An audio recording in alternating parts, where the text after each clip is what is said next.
से आ रहा है। उन्होंने यीशु के 12 शिष्यों को इकट्ठा कर लिया। कहानी की शुरुआत में 2 लड़कियां आधी रात को अपने पिता की कब्र पर आती हैं। जेब एक पहले से तैयार अजीब गुड़िया निकालती है और जैसे ही दोनों कुछ गुप्त मंत्र पढ़ती हैं, वह अजीब गुड़िया अचानक 180 डिग्री घूमकर उनके पीछे कैला की ओर मुड़ जाती है। बाबा, पिसेन मम्मा देली चुभन और वह उसके साथ था। ठीक उसी समय कब्रिस्तान का प्रबंधक वहां आ गया। पकड़े जाने के डर से वे तुरंत गुड़िया लेकर वहां से चले गए।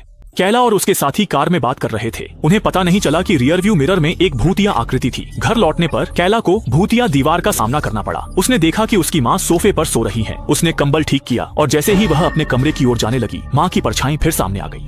बाला ब्राउन के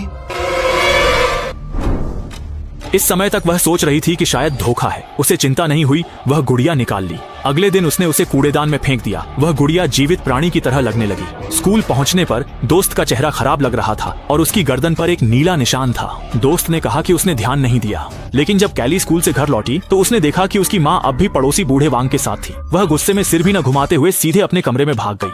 इसके तुरंत बाद जब वह बिस्तर के सिरहाने रखी परिवार की फोटो देख रही थी तो उसे पता चला कि कल जो गुड़िया बाहर फेंकी थी वह वापस आ गई है। यह देखकर कैली डर के मारे घबरा गई और उसने फिर से गुड़िया उठाकर कूड़ेदान में फेंक दिया। जैसे ही उसने गुड़िया डाली, आसमान में बिजली चमकी।